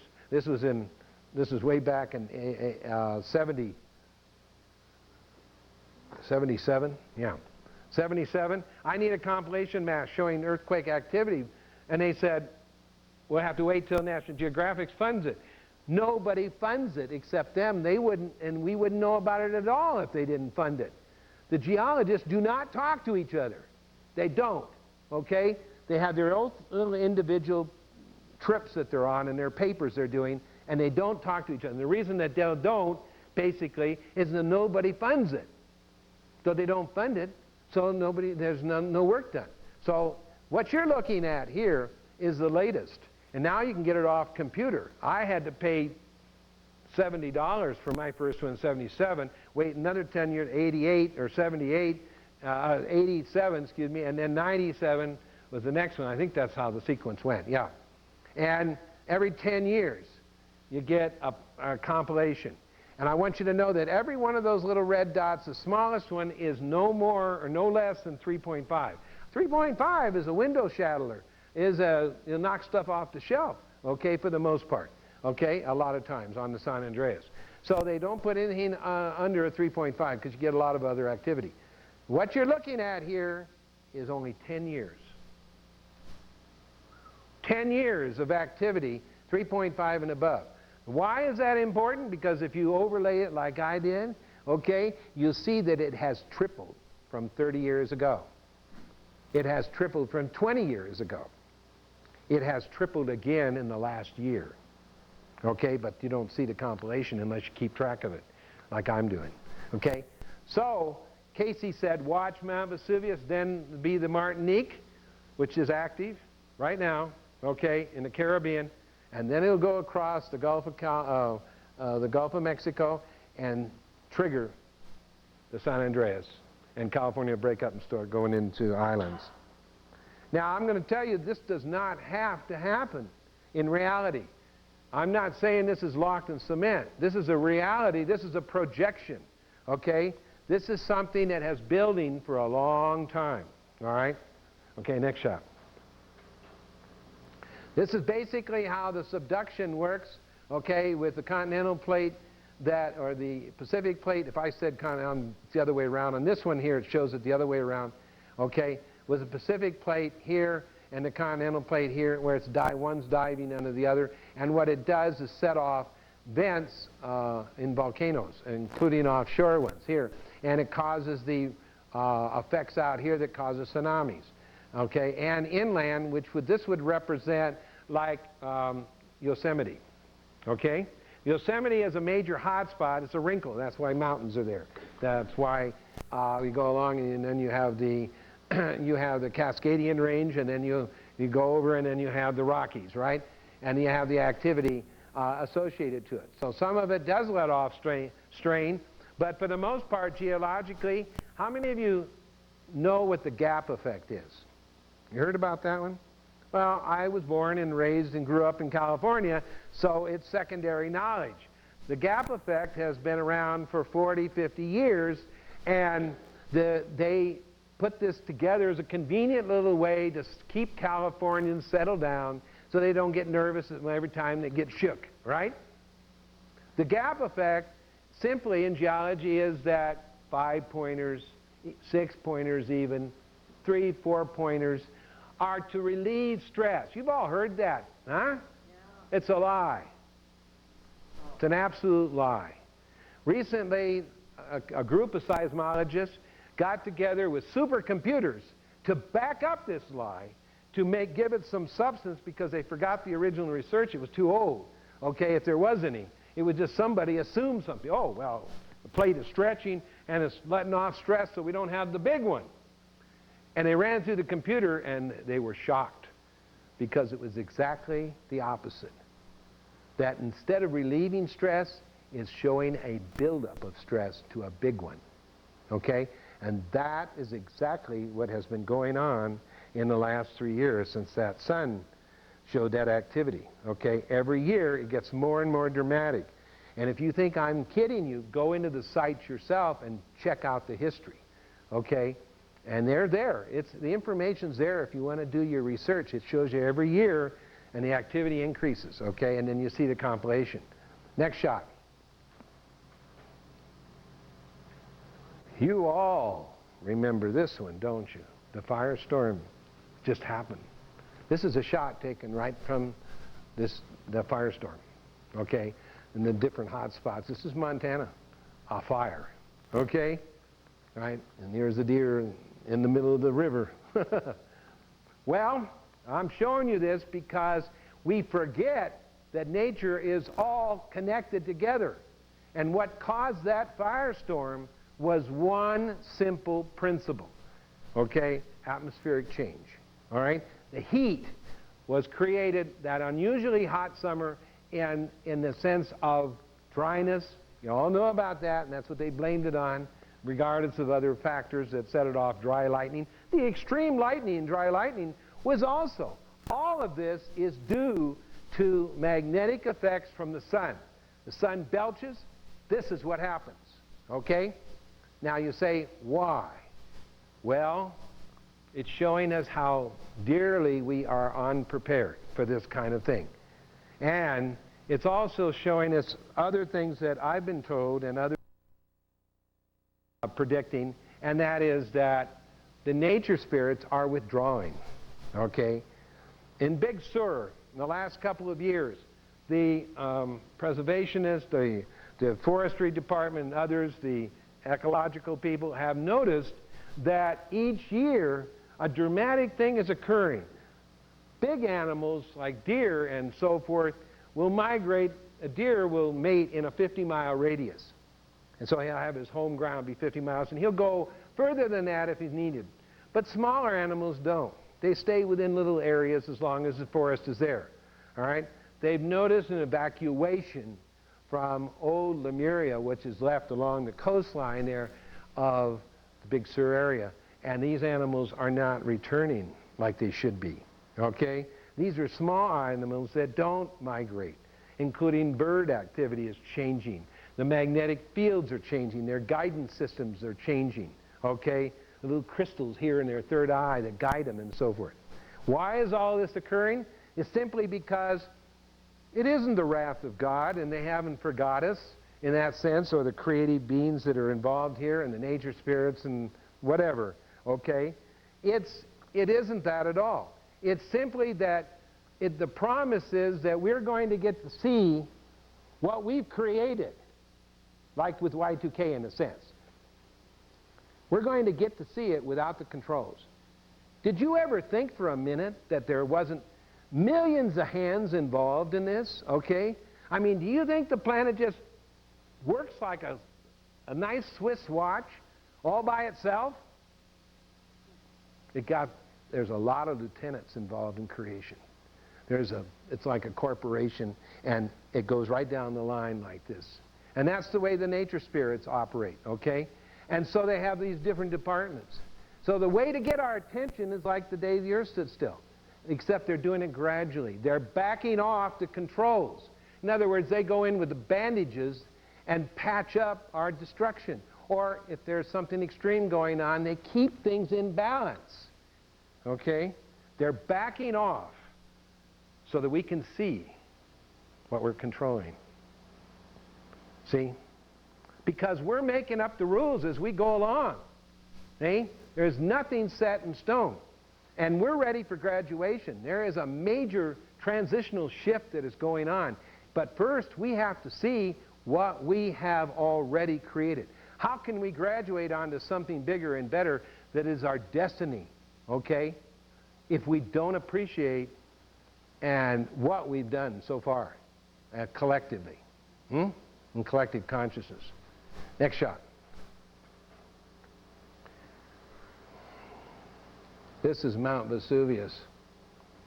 This smoke plume, which is hard to see on this is a live camera put on there to monitor this in '98 when it first started to show activity, okay? And this smoke and stuff that you see, they put a live camera up there, and I picked it up right off satellite, off my web. And you see the date here, okay? Again, January is a very important time because of the winter solstice. It triggers, okay? Why I didn't say this before when I told you about the importance of that thing that solar effect that happened in '97, a picture I dwelled on. The other thing was that we were the closest to the sun. The winter solstice is when the planet is the closest in relationship to the sun in its orbit. See, and the reason it's cold here in the Western Hemisphere is because the light rays are at an angle. The ultraviolet and so forth, infrared is at an angle going through our atmosphere, which cools it down. But down south, in South America, beyond the equator, okay, it's their summer, right? And they're getting hit with direct rays. Now, I told you about the dinosaurs, that the dinosaurs, they actually did the kind of thing at creation that created the dinosaurs in the first place could do. They phased them out. They phased them out by sterilizing them. They couldn't reproduce anymore. That's why they didn't have massive grades. That's why they terminated within a short period of time. They didn't reproduce. And in Argentina, you didn't hear about that when we had the massive flares occurring last year, okay? And it was confirmed last year with the research, and the year before, in 98 and 99, okay? 98 it had started to occur. They got hit directly with those rays, okay? With ozone holes in the belt coming up from South America to the tip of Juan de Fuca, and went up to a big beef industry that we get a lot of our beef from in Argentina in that point, okay? And they didn't notice it right away with human beings, but they noticed it with animals because economics. All of a sudden, they didn't have that many calves, you know, and that affects the industry. And beef prices, remember a couple years ago beef prices went up, huh? For a while, for a short while? Okay, from Argentina. And so what happened is, in husbandry, okay, or reproducing calves for the next generation, it dropped 50%. And they said, what's going on here? They bring in a geneticist and they're sterilized. Cattle dropped 50% in sterilization capabilities. Then it took almost 6 months or 8 months later, I was trying to figure out the significance of this, come to find out that finally, because they're a lot slower down there in a lot of things than we are, and through the academic, they started to realize that the male sperm count on human beings had dropped 50% because of the birth rate had dropped. Direct blast due to solar flares going through holes in the ozone belt, which are human caused. Okay? Next shot. In relationship to that, it has been known for some time by the ancients that eclipses are very important. Now, I'm just going to hit this one quickly because it was extremely important. It was the best eclipse in the 20th century, and a lot of people went into this major eclipse area in cruise ships and everything to see a total eclipse, which most of the time it happens in remote places and they don't get to see it. But here's the dead zone right through here. I mean, absolute, straight on, zero, black, and it got less, let's say, degrees of grayness all the way up here, as you see, including the lower part of the United States here. Now, this is particularly from California across up to the Great Lakes here, like this, the mid-belt. That's particularly important down here in South America because of what is occurring. This area here was blacked out for the most part, gray zones during the eclipse. And what happens, and I've got very little time left, but what happens is when Terra, the Earth, the daughter of Ra, literally, okay, when her energy is shut off, what keeps her thriving, her heart beating, so to speak, from the sun by an eclipse, and the moon passing in between, okay, what occurs is, like if you're going down the road 50 miles an hour on the freeway or something, you turn off your ignition and then turn it back on, you know what happens? The car goes through this violent jerk restart, right? Well, the juice is shut off there for just enough seconds to cause a dramatic reaction, okay? And that is what occurs during a major eclipse in the right places. It can be very, very effective, okay? And here, right across the Panama Canal, right across this area here, is where it was totally blacked out.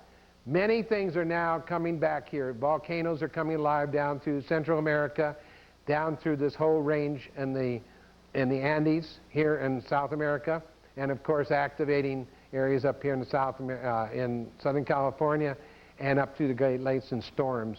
Now remember, we're talking about winds and weather changes. We're talking about the complete weather control is controlled by the jet stream. The jet stream is completely controlled by the magnetic field of the planet, okay? Technical pause. We're the only planet really, and for all intents and purposes, in the wake zone, meaning that's awake in the 3 dimensions supporting life with an atmosphere. Okay? So we went into the destination triggered change, which happens, we had happened because there is a 26,000 year cycle. And every 26,000 years, or I should say since the last one, when Lemuria went down, we have been, and Atlantis went down in between, we are now afforded the dimensional jump, okay, that has never been provided before. On go into tonight. But the whole premise is based on vibrational change. We actually are in it whether you like it or not. The Van Allen belt that we're getting into the tail end of it, or I should say we're moving into a space, is part of that. All over here literally was an invisible secondary factor of the positive.